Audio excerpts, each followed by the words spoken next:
Welcome aboard. This is Whale Watching, an inbound marketing show to help you land more whales. I'm Josh, the HubSpot expert. And I'm Holly, the niche inbound strategy expert. We work at Protocol 80, an inbound marketing agency located in Bradford, PA. We primarily work with manufacturing companies, healthcare tech companies, helping them generate more leads and close more sales, ideally more whales. Yeah. We're in a different setting today. We're in our new office, not the studio in our new office, but the conference room in our new office. So we're excited. Yes, definitely.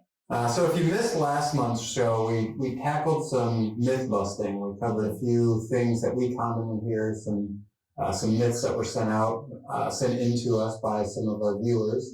And we covered those, and it was a lot of fun. Yeah, absolutely. And today we're going to talk about trade shows. So we're going to talk about how trade shows have evolved over the past couple of years, and generally talk about our best sales and marketing tips for conquering trade shows in 2021. So, enough talking around. Let's up sail. All right, so as a reminder, as part of our show, we ask each other questions. The other person doesn't know what the questions are in advance, so they may or may not be able to give a good answer, but they'll do their best. Yeah, or our fabulous editor will cut it out of you. Yeah, that's preferable. Yeah. So, again, the topic's trade shows. It's 2021 currently. Trade shows have not been around in a physical or in-person sense for a while, so I think some things are going to be different. But at the same time, we still want to incorporate digital. Yeah. So one of the questions that I have for you is, what are some of the ways you'd recommend incorporating digital into the overall trade show effort? Yeah, so I'd say whether or not your trade shows are virtual or in person this year, you can take advantage of this tip regardless. So I would say make a trade show booth virtually on your website.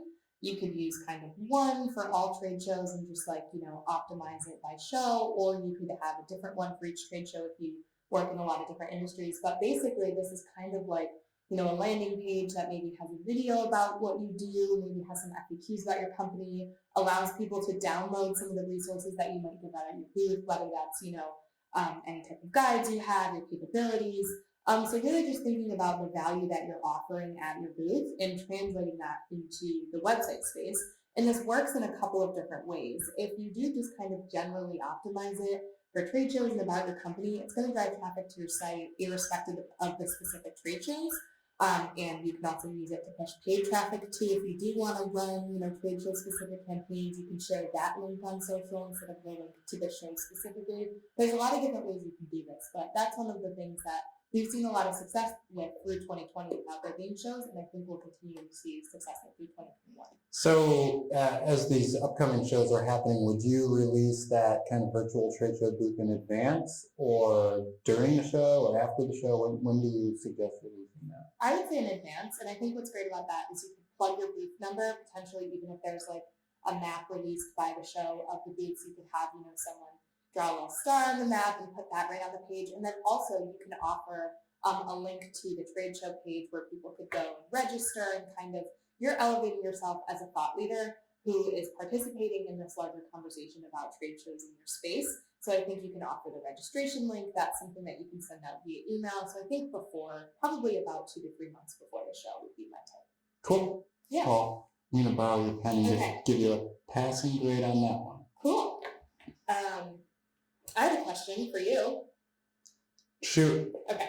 So managing trade show contacts can be kind of a pain. Sometimes trade shows will send over like massive lists. Sometimes they send you nothing and you're just managing your own contacts.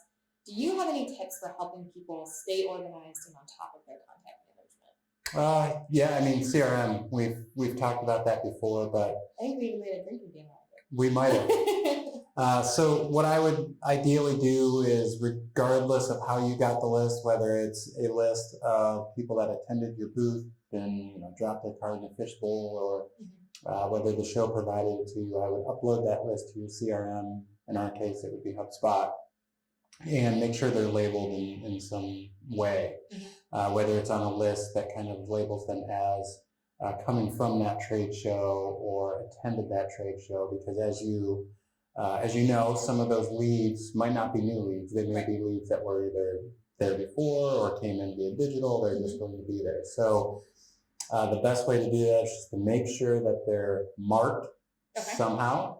so that you can use that for follow-up, future marketing, reporting, revenue attribution, all of that. But CRM should be able to accomplish most of that organization. Yeah, I was just going to say, like, something that I know we hear a lot are our clients talking about ROI for trade shows. And realistically, if you don't have a CRM and you're not able to attribute each contact, each eventual sale to that trade show, how are you proving trade show ROI? Right, exactly. So I'm going to also give you a little check mark there. Cool. I'm going to keep going down my list. I don't know if it's the best order. Okay.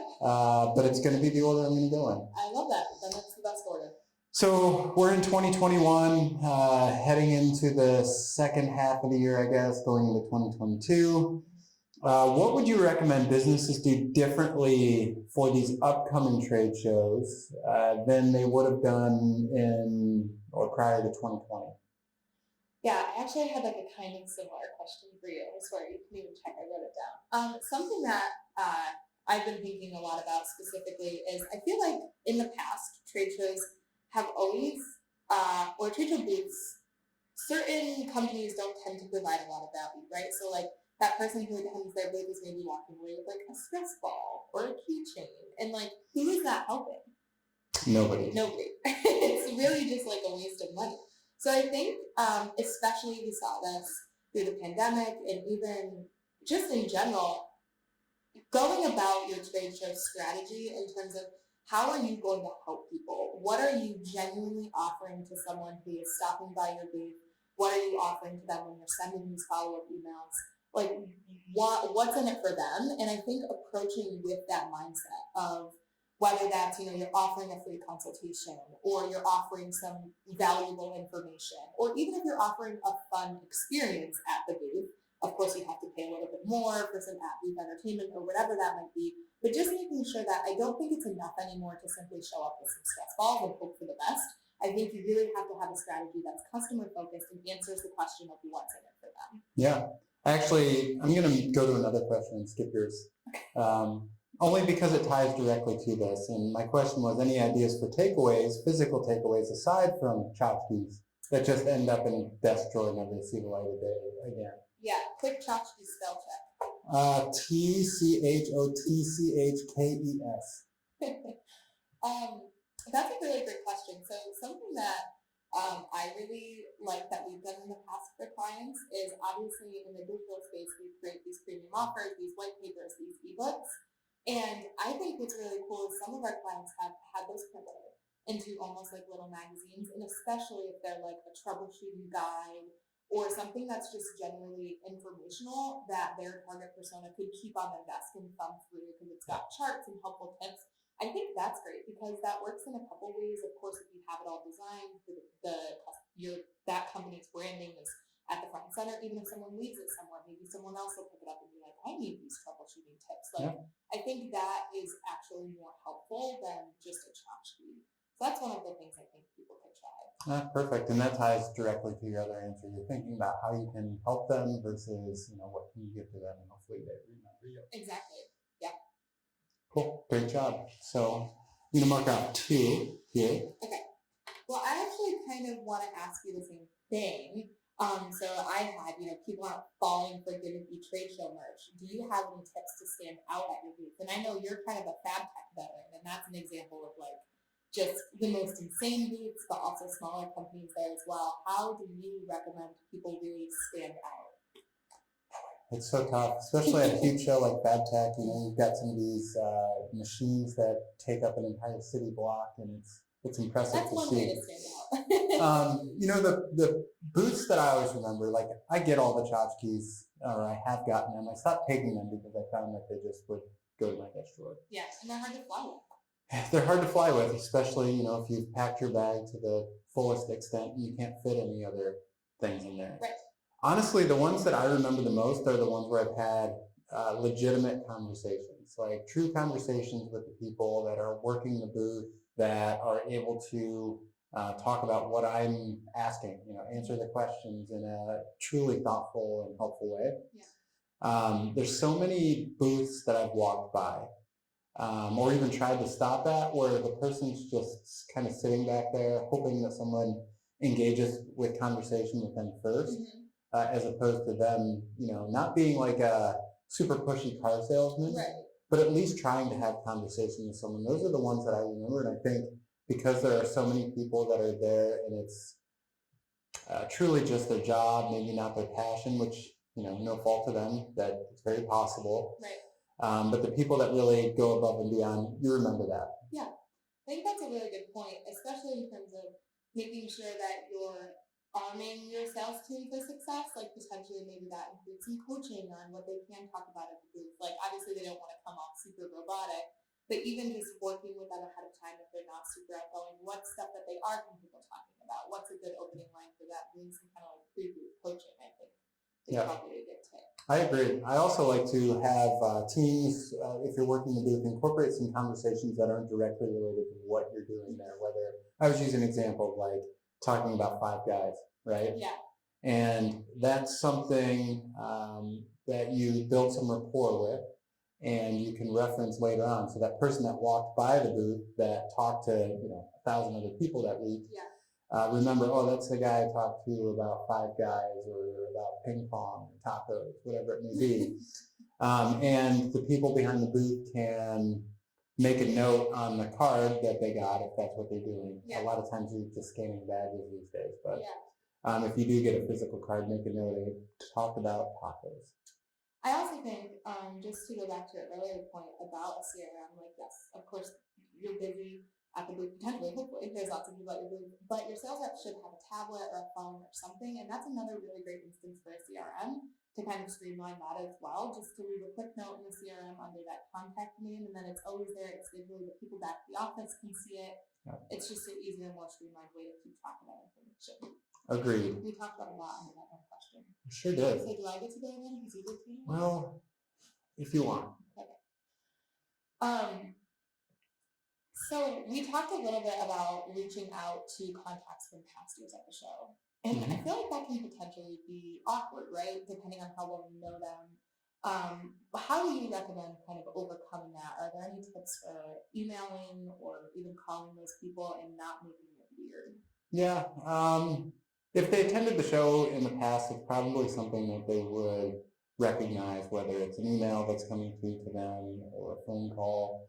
I think just being sincere, if it's an email, use the name of the show in the subject line so that they see that, and that's kind of the point of like, so-and-so, I met them at whatever. Right. Also referencing maybe how you met them, like if you met them in 2019 or 2018, especially now that we've had kind of a year gap, I think would help bridge that gap a little bit. And as far as a conversation, if they're picking up the phone and calling someone, again, just being honest, saying, hey, we talked at so-and-so, all I'm reaching out to do is to see if you're attending this year, maybe we can grab a coffee or however that may be, whatever your offer is or whatever you're looking to do. I think in that case, it's almost more of a warm call than a cold call if it's a show that they've recognized. If it was just kind of a pop-up show that, 15 people attended, they may not remember that. It'd be a little bit awkward. But some of those consistent shows that people are attending every single year, they're going to remember. I think that's a great point. Yeah. Something too that we've helped put together templates for our clients are referencing something about the city you're going to be in. That can kind of be a good way to mix in humor and not just, say it's a sales pitch. So maybe to your point of like getting coffee, if you're in Kentucky, maybe you say we should grab some good barbecue, while we're down there. Bourbon. Or bourbon, because that's just like another way to be like, we have something in common if they're going that year. So, is Kentucky barbecue popular? Well, yeah, is Kentucky barbecue popular? I feel like when I was in Kentucky, I had brisket. But it's not like Memphis, and it's not Texas, and it's not Kansas City. It's not like the popular barbecue location, so it's odd that you brought that up. But not bourbon. So next question. One of the things that we consistently hear is, I want to increase foot traffic. Yeah. They're spending money to go and exhibit at this show.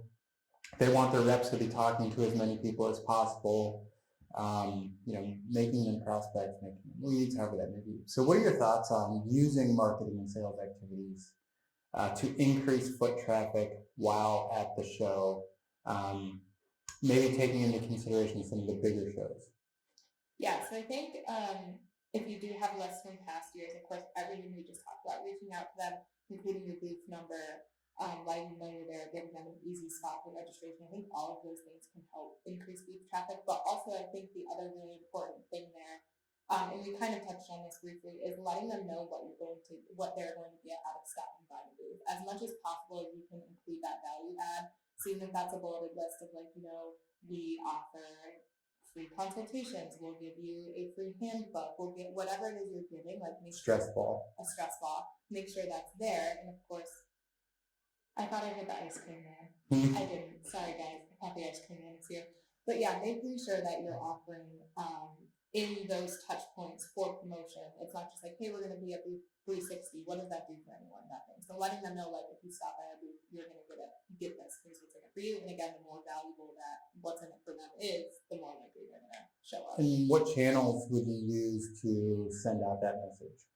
I'd probably use a combination of email, social, so both organically and potentially paid on those channels, not paid email, but paid social, in terms of using the hashtag for the show, joining the conversation there, making sure you're interacting with people on social. If they're talking about something you do, leaving an insightful comment and then asking them if they'd be interested in linking up at the show. I think email and social are great channels, and also if you have the budget for it, I do think that paid Google ads can be great as well. You can target geographically, you can target based on trade show name and industries. So I think that those are potentially opportunities there too, if you don't have an existing email marketing list to kind of send those emails to. Sure. I really like that, the focus on social there, and specifically the hashtag usage, because a lot of the other exhibitors there will be using it, or the excited attendees might be using that. So it's a way to kind of start that engagement early on, maybe even sharing what they're posting about their booth. I think that's a great point. I would say the shares and the comments are going to be more important than just blasting stuff out there and forgetting about it. I really think where those valuable foot traffic farming is going to come from is commenting, joining the conversation, and then like you said, that's already almost warm them by the time they stop by your booth. Yeah. Cool. Did I pass? Yeah, yes. I'll mark it off so you feel more comfortable about that. Thank you. I think you kind of touched on this too, but just giving you the opportunity, what are your top tips for pre-show promotion, at-show promotion, and post-show promotion, if we didn't touch on that already?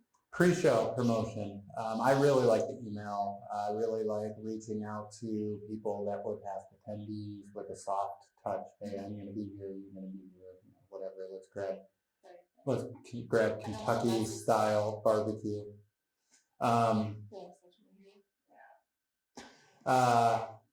Social media is great. LinkedIn would be another channel that I would use, but just trying to make as many connections as possible from a pre-show perspective. I really do like that.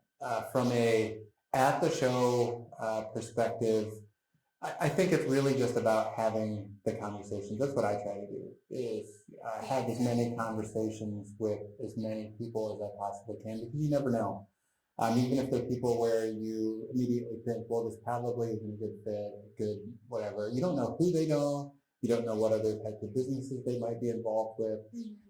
So I think that there's a lot to just building that network and relationships and sharing contact information, and just trying to nurture those relationships into something else.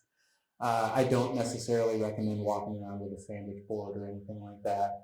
You could, but that might come across as obnoxious and spammy. Yeah, I agree. Post-show. So one of my favorite post-show follow-ups actually would start pre-show. I would recommend building a sequence. We would call them sequences in HubSpot, but basically automated follow-up prior to going to the show, where it has your initial touch point for the people that you met, maybe the week after follow-up, and then a few other tasks and follow-up after that. At the hotel room or whatever that night, or on the airplane, you can then upload your list and then enroll those people in that sequence, so that you're not failing to follow up with them, because I think that that's one of the biggest challenges of trade show leads. Is you follow up with the hot leads, but those other ones that aren't quite ready, just fall off, and we're all human and forget to do things, and then once we get back to the office, we're doing all of our other stuff. And catch up, yeah. The other thing I've noticed there is plain Wi-Fi. Shitty. It is not the best. That was my only note. I think that's a really great tip. Thanks. I wonder when plain Wi-Fi will improve. You would think that at some point in time you'd get fast. I mean, you would think, but I don't even think I'm smart enough to understand how plain Wi-Fi works. Like, because you're in the air. Like, you're above all the towers. True. How does it even... In the comments, if any of you understand plain Wi-Fi, will you explain it to Josh and I?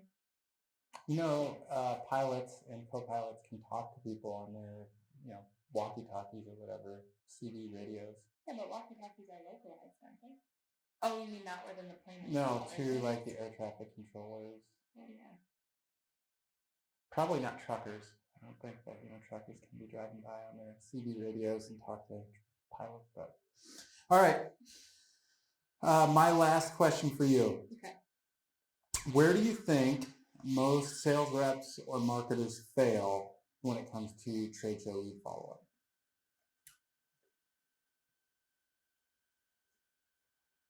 I was trying to think of a joke. I was going to say, like, where do most marketers fail? Kentucky. But I couldn't put it together. I think having touch points that look super canned is also just not great. Like, you have to put that human element in it because tons of people are going to be following up. So whether that's even, something about yourself that you always talk about, maybe for you it's tacos. Like, no matter what, you're going to work tacos into a conversation. So maybe your follow-up includes tacos. That gives that person the warm, fuzzy feeling that you're talking to only them, even if you're not. Mm-hmm. And so I think really... Don't give away my secrets. Sorry. Okay.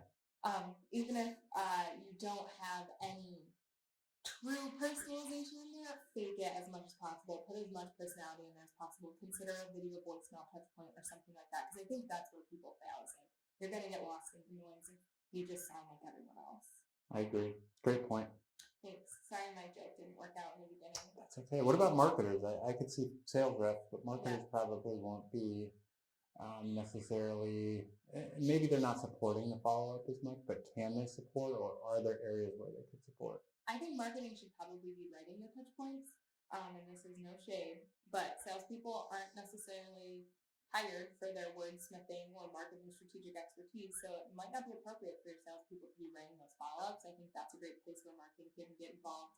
And another place where I think where marketing can fail is, I think, in that gimmicky sense, right? So I think marketing teams still are so prone to be like, oh, isn't it cool if we get super bouncy balls? Like, everyone's going to love that. And it's like, no. Always think about value to your customer, not just like, oh, this thing looks cool. Yeah. That might work for giant companies who have a lot to invest in, like, really cool tchotchkes. But if you're a smaller company, focus on value instead of just aesthetics, because I can see kind of getting lost in the sauce there. Yeah, great point. Thanks.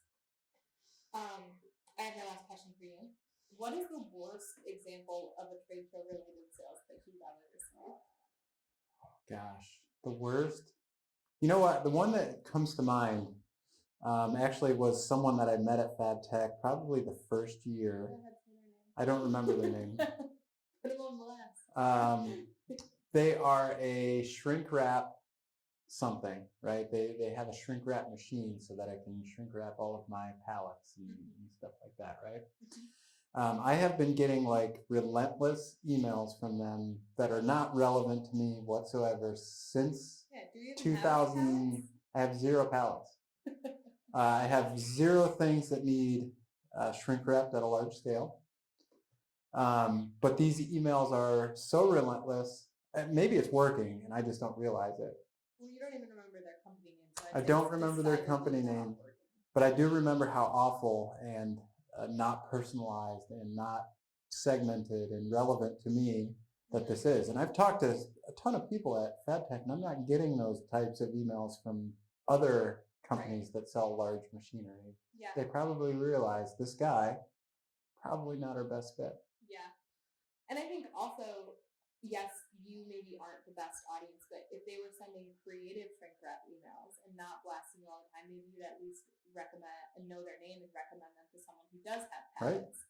But I you know couldn't many do people that with at this pallets. point in time. Your whole memory of this company is how annoying they are. You'd never recommend them to someone with pallets. Right. Some of my closest friends have pallets. Right, and they're never going to know about this company. Right. Well, that was it. That's all I had for questions. Good questions. Okay, are you ready to play some inbound power? I am. Okay, we're going to get inbound power set up and we will be right back. All right, so this is the inbound tower. And what this is all of these blocks are fundamental, foundational building blocks of good inbound marketing and sales strategy. Yeah. So we have stakes for the loser, not actual stakes, but in the past couple we've done, the loser had to change their LinkedIn profile pic to whatever the winner had chosen. I think the score right now is 2-1 me. I think I've won twice and you've lost twice and you've won once. Something. So just we have new stakes, so we're going to change from the LinkedIn profile pic to the loser has to bring in lunch for the winner on our next filming day. And we'll tell you guys what the loser brings in. With a photo, maybe. And it might be steaks. I don't want steaks for lunch. It might be me though. Could be. You might lose. We'll see. And I might want steaks. You can go first. Okay, here we go. Pink. Okay, so this is landing pages, and we talked about it on episode 3, so you're gonna have to go find that. Blue.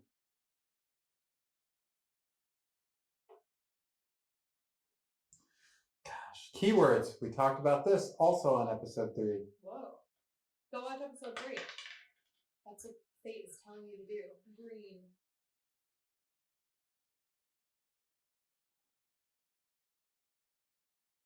Alt text. So alt text is basically the way that you tell Google what your image is. So it's optimizing your image so that Google can read it. And it also is great for accessibility as well on websites. Yellow. No. Oh, no.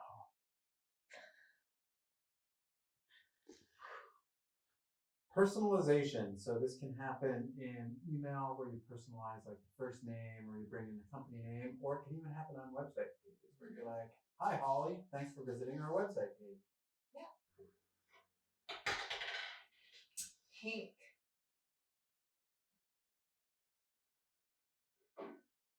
And this is every episode bit.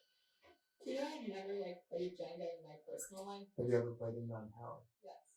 Feature snippets. We talked about this on episode 4. So episode 3 and 4 is in your destiny. 3.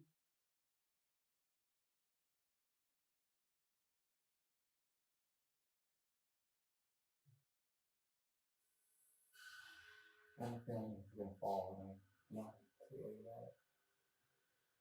It's going to fall.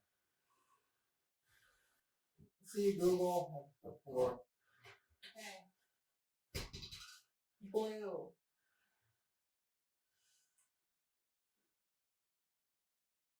Well, this is something people do for fun. I feel like I have a lot of anxiety in that. Do you think it's gonna fall? Yeah. I think so too. It's definitely gonna fall. You know, probably worse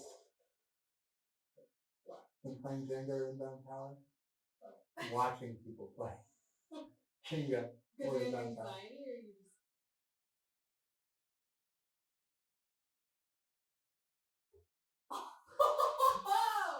This is brain guide. We talked about it on episode 3. Like, seriously, if you don't want episode 3, what are you doing? Define. You're defying the gods.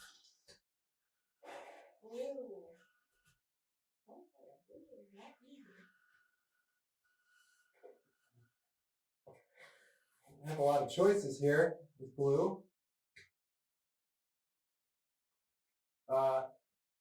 SLA, so service level agreement. So this might be something that you have between your sales and your marketing team where they have an agreement like, hey, we get a qualified lead.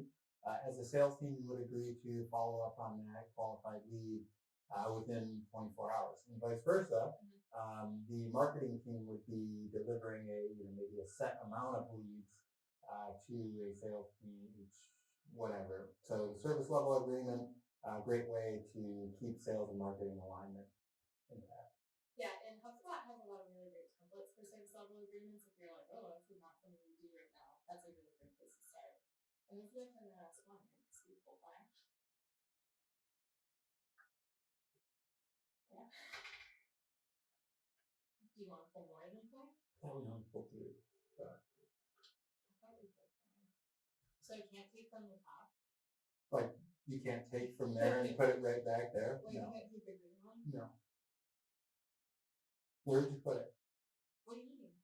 You'd have to put it right back in its spot. I don't put it back. I put it here. Oh, yeah, you can't take from the top. It's gonna fall down. Then I will be fed.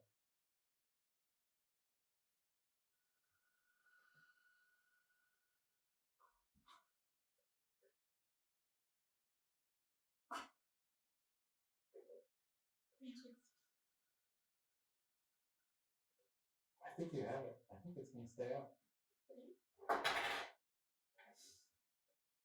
Infographics. So infographics are a really great way to kind of put, if you have like a super meaty blog post that has a lot of stuff and it's really technical, you can kind of express all of that information in infographic form, and you can also offer that as a downloadable piece of content on your website and gather a lead. Why are you laughing? Said information. That's good. That's the root word of infographic. Yellow.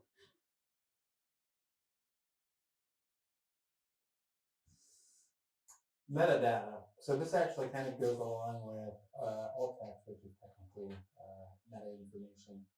So like your meta description, your page title, all of that stuff, no follow, canonicalization tag, all of that meta information that humans don't necessarily read, but search engines, web browsers, all of that reads to either make something search friendly, accessible, or just how to render something.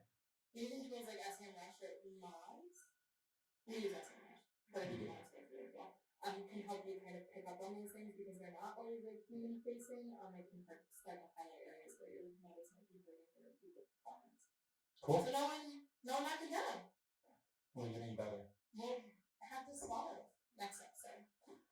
We're gonna clean this up and then we'll be back with our closing thoughts. So that was Inbound Power. That was a blast. That was a lot of fun. I had fun. Yeah. We're getting better, and it didn't fall. So now on to our recap and our closing thoughts. That's a sales fun. It is a sales fun. Some of my takeaways, my closing thoughts are thinking about value and specifically that person on the other end. Now, how are you personalizing the conversation for them? How are you making it truly valuable for them? What can you kind of give as a takeaway that's not a stress ball? I think that those are super valuable pieces of information that we should think about, and when we're planning any sort of trade show strategy, really think about value, just like we would in any sort of other marketing strategy or sales strategy. Yeah. I think one of my main takeaways, and something I just want to underscore that you said, is making sure that you kind of help yourself through automation and things like that, building it in advance, because it's so true when salespeople come back from trade shows, like they're swamped. They haven't been in the office because they've been in Kentucky. Right. And eating all that barbecue. And so making sure that you're kind of helping yourself and using the marketing tools at hand. And I also just did want to mention that we on our site do have a bunch of trade show resources that we put together. We have a pillar page. Mm-hmm. I think there's a pillar page on strategy, and I think there's a pillar page on maybe, and email marketing for trade shows maybe. So lots of resources there. Yeah, we'll make sure those are linked in our attachments tab so that you can check those out. And other than that, that's our show. We air the third Thursday of each month in 2021, and our next show airs August 19th at 1 o'clock p.m. Eastern. I'm very excited. Yeah, make sure you mark your calendars. And we want to thank Deb Calvert and Carla at the Sales Expo channel for all their help with everything and keeping this thing alive and going. Yeah, and don't forget to review and comment in the Rate This tab. We love to hear feedback. We love to hear questions. And other than that, we will See